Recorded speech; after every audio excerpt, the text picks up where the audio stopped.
Assalamualaikum warahmatullahi wabarakatuh. Perkenalkan, saya Muhammad Thomas Andrian, kelas 12 IPS 2. Di video kali ini, aku bakal ngepresentasiin 5 karya seni yang ada di Museum Balaputra Dewa. Ada karya seni apa aja sih? Yuk! Rancak bertanda, tampan perkasa, langkah pemuda, menyusun gerak, puncak berseni. Nah, teman-teman, kali ini kita bareng hasil karya seni yang pertama di Museum Balaputra Dewa. Kali ini ada Sloky Stoneware pada masa Dinasti Qing. Sloky Stoneware Dinasti Qing adalah keramik kecil dari masa Dinasti Qing dari tahun 1644 Masehi hingga 1912 Masehi. Biasanya berukuran tinggi 5-10 cm dan diameter 4 hingga 7 cm. Dibuat di Jingdezhen, Jiangxi, Tiongkok dengan tema alam, simbol budaya atau cerita. Sloky ini berbahan tanah liat berkualitas tinggi, dilapisi glasir berwarna. Teknik yang digunakan pada pembuatannya yakni dibentuk dengan roda tembikar, dihias dengan nikusan tangan, dan dibakar pada suhu tinggi, yakni 1200 hingga 1300 derajat Celcius. Memiliki bentuk yang sederhana, elegan, dengan mulut lebar. Sering dihiasi warna biru kobalt atau motif klasik. Bentuk representatif dari Sloky Stoneware adalah termasuk hasil karya seni 3 dimensi.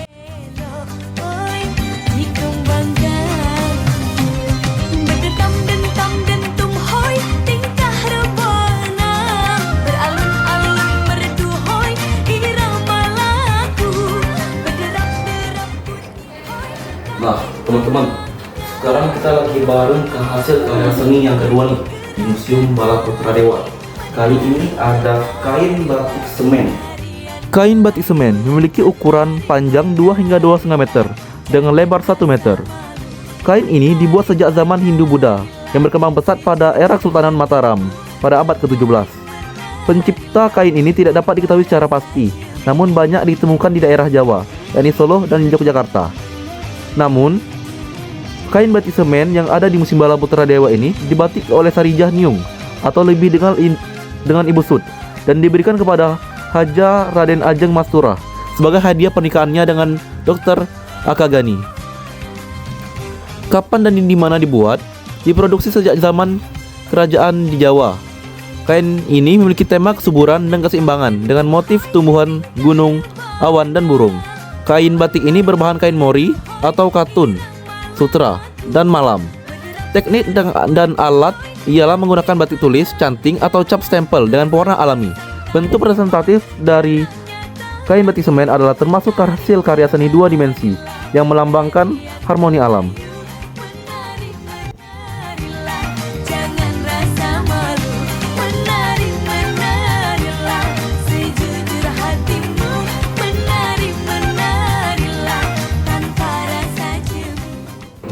Nah, sekarang kita bareng karya seni yang ketiga. Kali ini ada Sumbul. Sumbul memiliki ukuran kecil, yakni 5 hingga 20 cm. Dibuat sejak zaman Majapahit atau abad ke-13. Pencipta dari sumbul tidak dapat diketahui secara pasti juga. Namun, banyak ditemukan di daerah Jawa, Bali, dan di Sumatera. Kapan dan di mana dibuat? Sumbul dibuat dari zaman kerajaan hingga kini di sentra kerajinan Nusantara.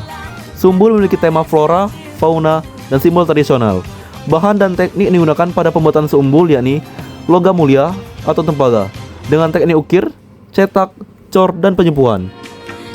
Alat yang digunakan pada pembuatan sumbul ialah alat ukir, cetakan, palu, dan tungku.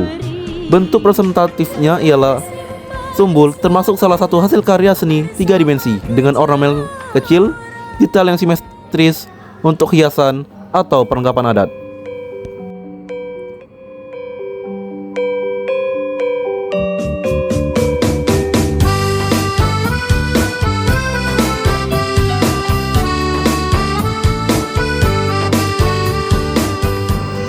Nah, kali ini kita bareng 2 karya seni yang terakhir. Kali ini ada Tempajang Stoneware dan Telok Bening.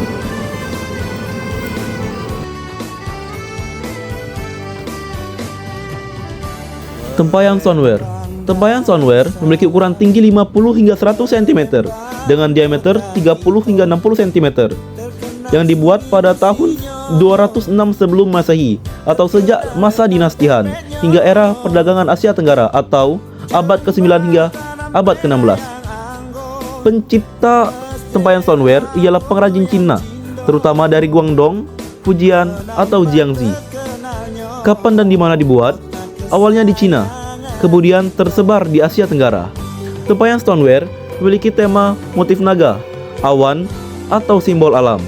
Bahan dan teknik yang digunakan pada proses pembuatan tempayan stoneware ialah tanah liat stoneware dibentuk dengan roda, dilapisi glasir, dan dibakar dengan suhu tinggi, yakni 1200 hingga 1300 derajat Celcius. Alat yang digunakan pada proses pembuatan tempayan stoneware ialah roda tembikar, kuas, dan tungku pembakaran. Bentuk representatif dari tempayan stoneware merupakan salah satu hasil karya seni 3 dimensi yang memiliki bentuk bulat besar, mulut lebar, serta dekorasi yang sederhana.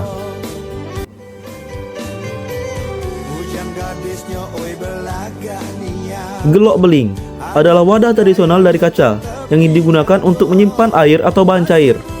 Gelok beling memiliki ukuran tinggi 20 hingga 50 cm dengan diameter 15 hingga 30 cm tergantung dengan fungsinya.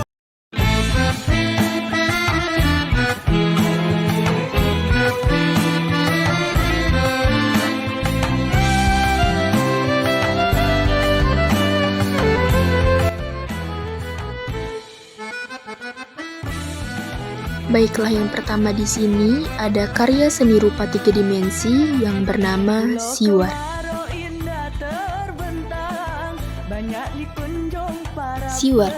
Siwar adalah senjata yang digunakan para pahlawan terdahulu untuk melawan penjajah.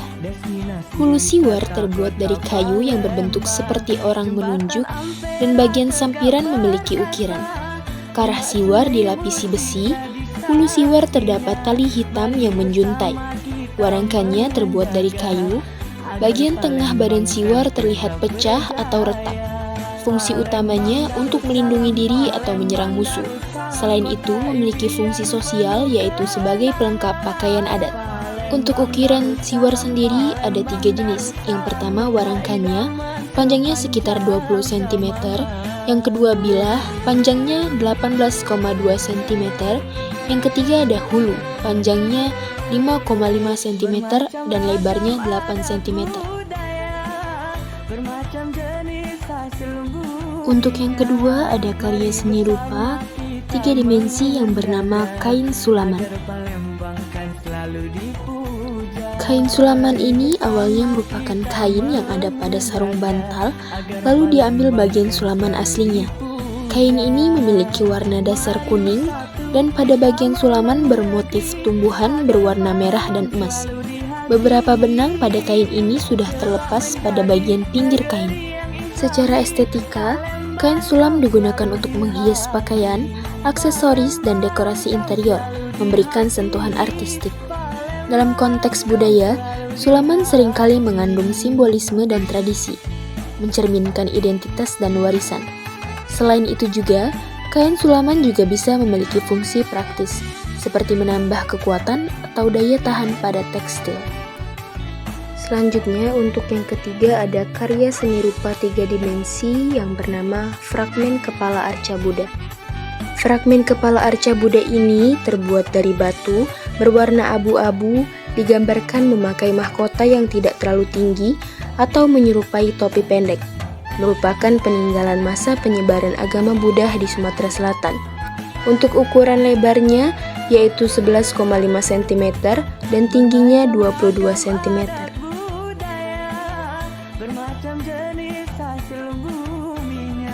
Yang keempat di sini ada karya seni rupa 3 dimensi, kalung dan gelang manik-manik.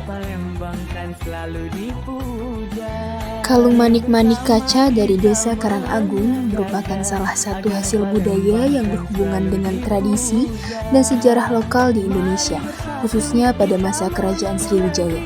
Untuk ukuran manik-maniknya bervariasi, biasanya berkisar antara 0,5 cm hingga 2 cm, tergantung pada fungsi dan desain kalung atau gelang manik-manik itu sendiri. Kalung dan gelang manik-manik ini diperkirakan dibuat sekitar abad ke-6 hingga ke-13 Masehi, yaitu pada masa kejayaan Kerajaan Sriwijaya. Dan untuk yang terakhir atau yang kelima di sini ada karya seni rupa 3 dimensi yang bernama tepak. Tepak merupakan wadah tradisional khas Melayu yang digunakan untuk menyimpan perlengkapan adat seperti siri dan perlengkapan lainnya. Tepak sering digunakan dalam berbagai upacara adat seperti pernikahan, penyambutan tamu, dan acara keagamaan. Tepak sudah ada sejak zaman Kerajaan Melayu kuno, diperkirakan mulai digunakan pada abad ke-16 hingga 19 Masehi. Umumnya, tepak berbentuk kotak persegi atau persegi panjang dengan ukiran yang rumit dan indah. Untuk ukuran tepak biasanya berukuran panjangnya sekitar 20-30 cm, lebarnya 15-20 cm, dan tingginya 10-15 cm. Sekian hasil video dari saya, Intan Putri Wandari, 12 IPS 2. Terima kasih. Wassalamualaikum warahmatullahi wabarakatuh. Halo, saya Rahma Handayani. Di sini saya akan mempresentasikan seni rupa apa saja yang ada di Museum Balap Putra Dewa.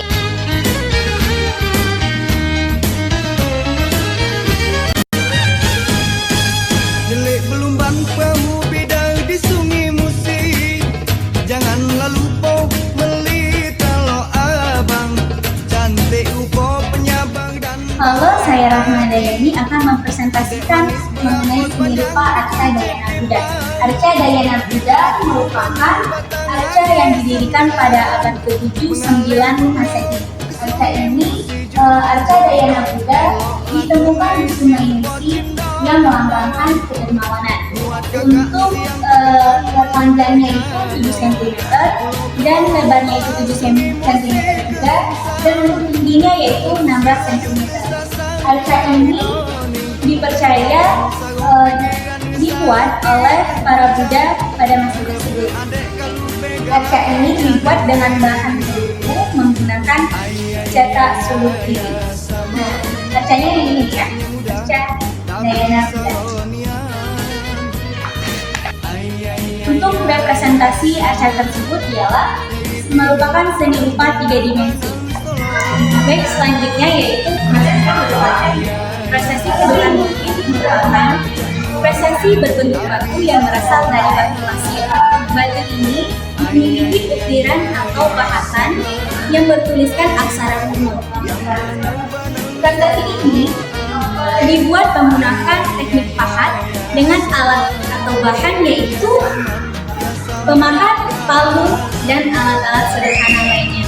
Prosesi ini dibuat pada masa Kerajaan Sriwijaya pada tahun 683 Masehi.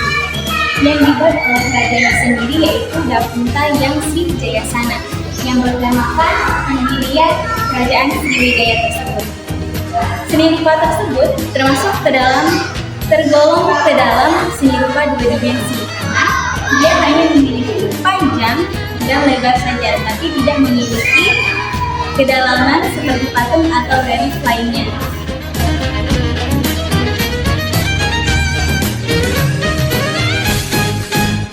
delik belumban perahu bidar di sungai Musi. Jangan lalu po melita lo abang. Cantik upo penyabar dan baik hati. Adek manis berambut panjang dikuncit kipang. Untuk panjangnya yaitu 1 meter dan lebarnya yaitu 1,5 meter. Berikutnya yaitu kain batik flora. Kain batik flora merupakan hasil karya para pengrajin yang telah bergenerasi. Kain batik ini telah ada sejak 17 abad yang lalu yang terkhususkan pada kawasan Jawa dan Sumatera. Untuk ukurannya yaitu 316 cm dikali 111 cm.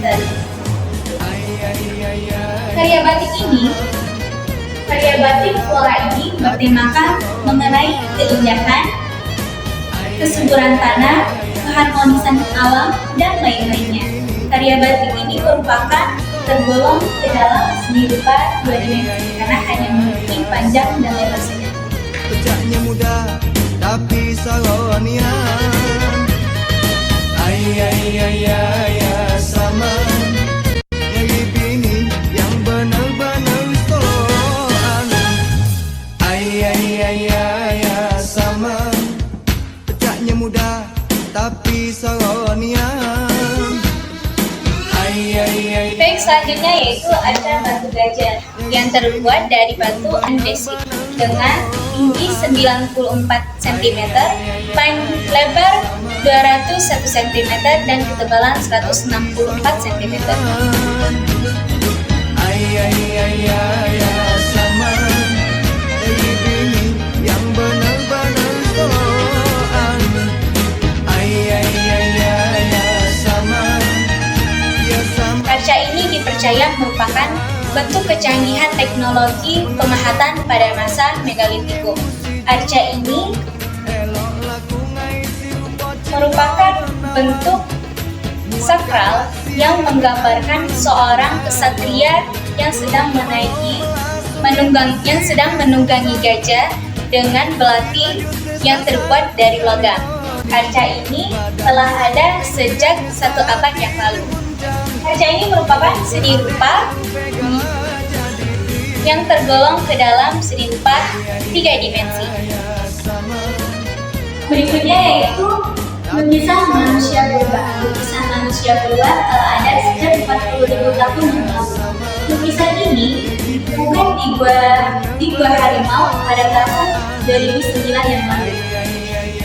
Pada masa tersebut, manusia purba melukis menggunakan jari tangannya sendiri atau bulu hewan ataupun spons alami. Untuk temanya itu sendiri belum dapat dipastikan secara pasti, tapi dapat diperkirakan bahwa manusia purba memilih tema melukis mengenai keagamaan atau kepercayaan. Untuk seni rupa ini, ia tergolong ke dalam seni rupa 2 dimensi. Sama pecahnya mudah tapi saronian. Sama nyari bini yang benar-benar toloan. Sama sama. Assalamualaikum warahmatullahi wabarakatuh. Perkenalkan, nama saya Jazal Pausyafan Putri dari kelompok Inwan.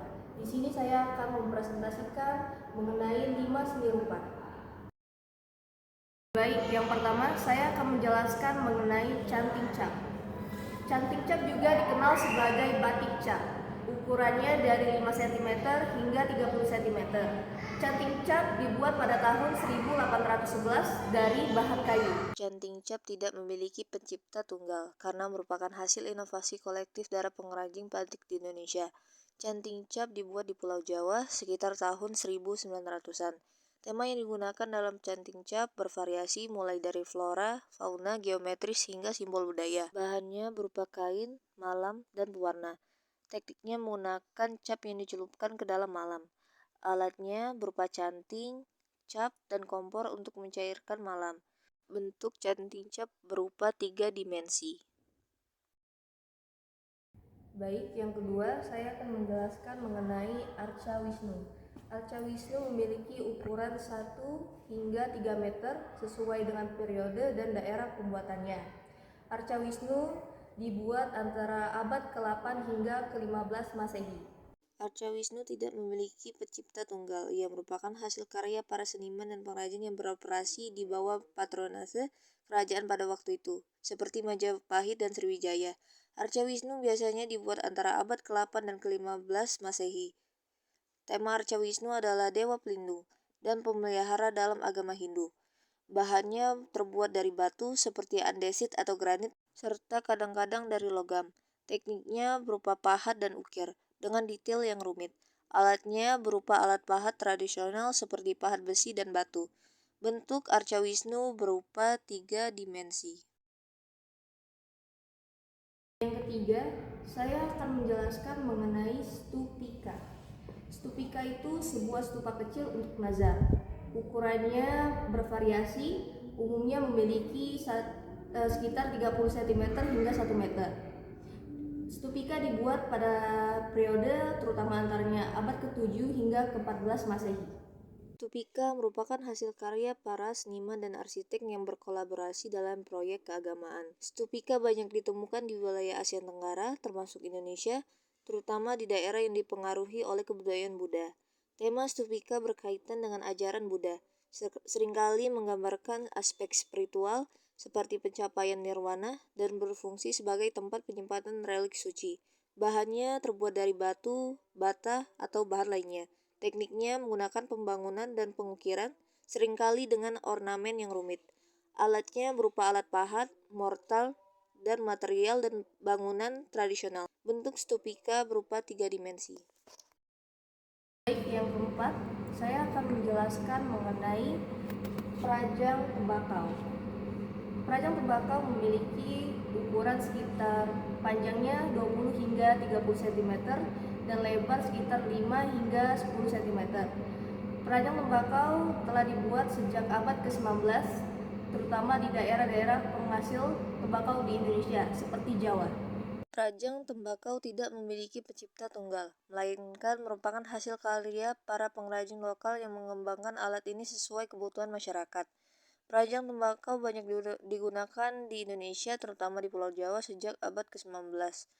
Tema perajang tembakau berkaitan dengan tradisi dan kebudayaan merokok tembakau di Indonesia.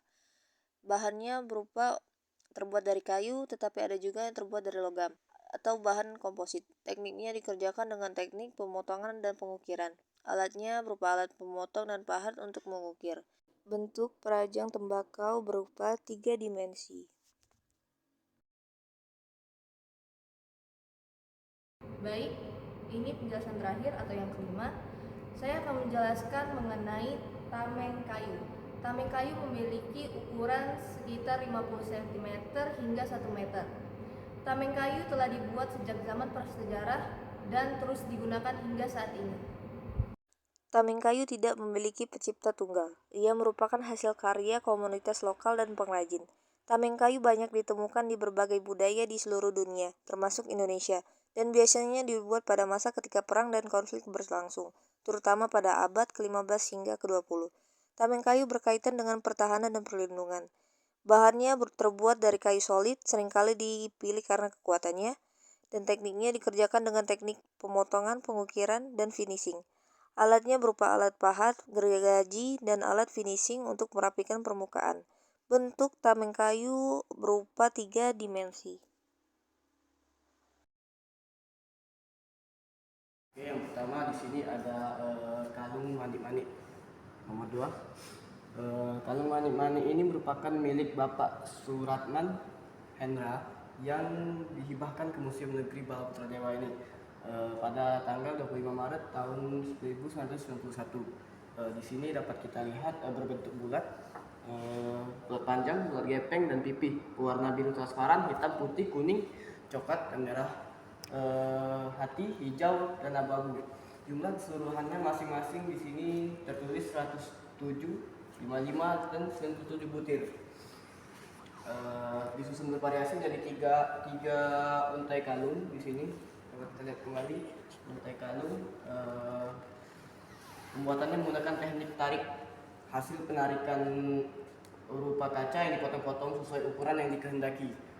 Dan juga manik-manik ini merupakan barang impor berasal dari situs Kembang Ulen, Kota Palembang, sekitar abad ke-11 sampai 12 Masehi, yang diduga kuat sebagai tempat industri manik-manik berskala besar untuk kebutuhan praktis para peziarah Buddha di masa itu. Oke, yang kedua di sini ada batu bata Candi Bumi Ayu. 6 buah batu bata ini dibuat dari tanah liat yang dicetak, yang kemudian dibakar berwarna coklat dan kekerasannya cukup dibandingkan batu bata kekinian berbentuk persegi panjang. Di sini kita lihat dan juga berbentuk persegi panjang tanpa lubang ataupun tonjolan. Diambil dari situs kompleks Candi Bumi Ayu Kabupaten Pali, tinggalan masa klasik Hindu Buddha yang ditemukan sekitar abad kira-kira sekitar abad ke-10 hingga 12 Masehi. Koleksi yang diduga kuat sebagai sisa runtuhan bangunan candi tersebut hasil pengadaan koleksi dengan cara hibah pada tanggal 20 Maret tahun 1992.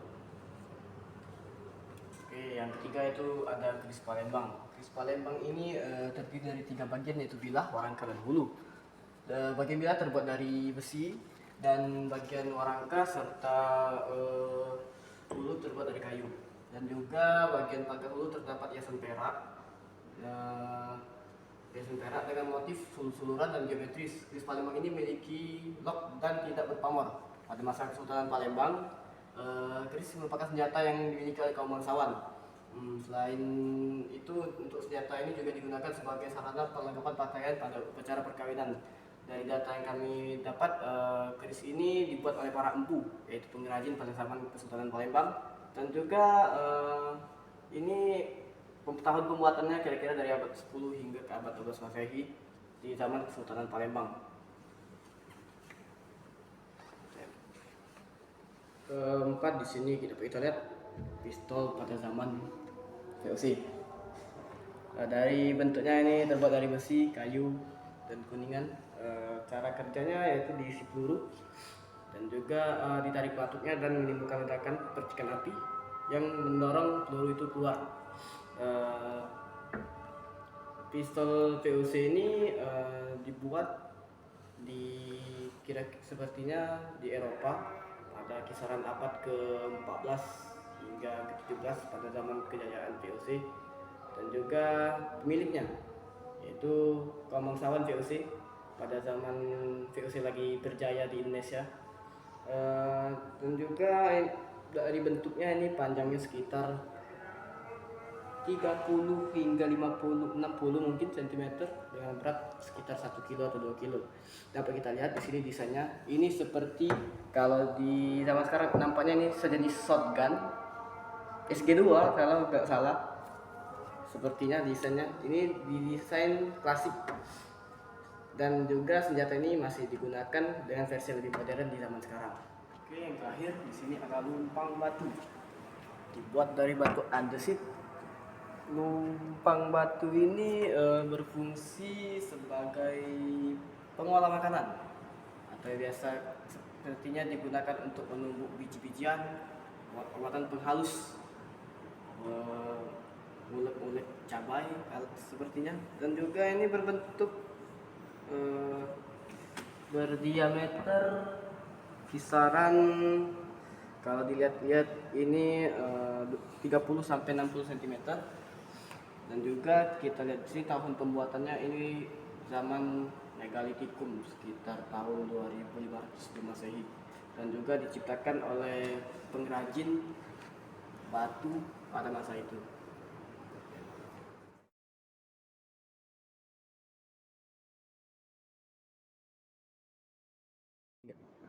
Yang pertama saya akan menjelaskan tentang meriam lele.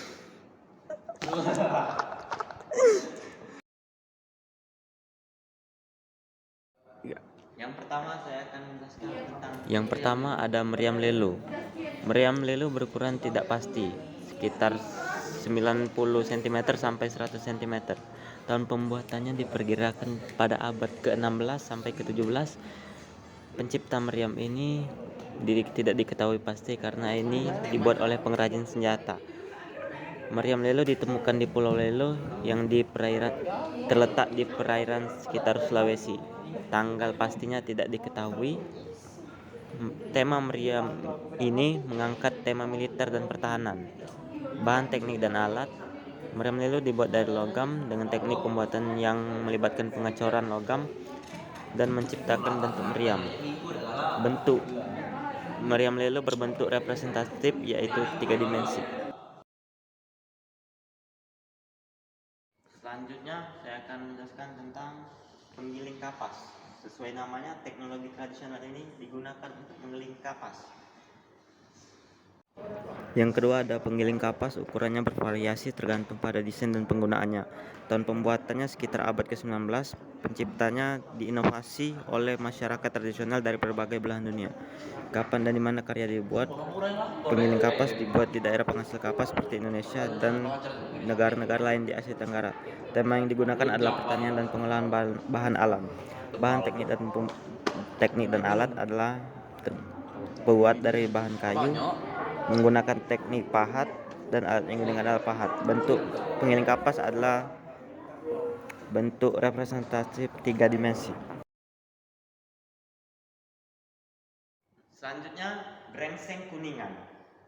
Grengseng kuningan atau kawah mempunyai tutup menyerupai nampan. Yang ketiga ada grengseng kuningan. Ukuran dari grengseng kuningan ini bervariasi tergantung pada karya yang dimaksud. Tahun pembuatannya biasanya terkait dengan periode atau era penciptanya. Pencipta bisa berupa seniman tertentu yang mengkhususkan diri dalam karya logam atau budaya kuningan. Tempat dan waktu pembuatan biasanya dihasilkan di daerah atau workshop yang terkenal dengan kerajinan kuningan seperti Indonesia. Tema bisa berkisar pada elemen-elemen budaya lokal, mitologi, atau abstraksi bentuk. Bahan teknik dan alat, bahan utama adalah kuningan dengan teknik pembuatan yang melibatkan pemanasan dan pencetakan logam. Bentuk karya ini bersifat representatif 3 dimensi. Selanjutnya adalah gendok. Yang keempat ada gentok. Ukuran gentok bisa bervariasi tergantung pada fungsinya. Tahun pembuatan gentok bervariasi, bisa berasal dari tradisi lama atau kontemporer, pencipta, seniman atau pengrajin logam tradisional atau daerah lainnya. Tempat dan waktu pembuatan biasanya dibuat di Bali atau daerah dengan tradisi pembuatan logam seperti Indonesia bagian tengah. Tema dari gentok biasanya berfokus pada aspek budaya lokal, fungsi ritual, atau sebagai alat musik. Bahan teknik dan alat adalah berbahan logam seperti kuningan atau perunggu. Teknik pembuatannya melibatkan pengecoran logam dan pengerjaan detail dengan alat tradisional atau modern. Bentuk gentok bisa representatif 3 dimensi.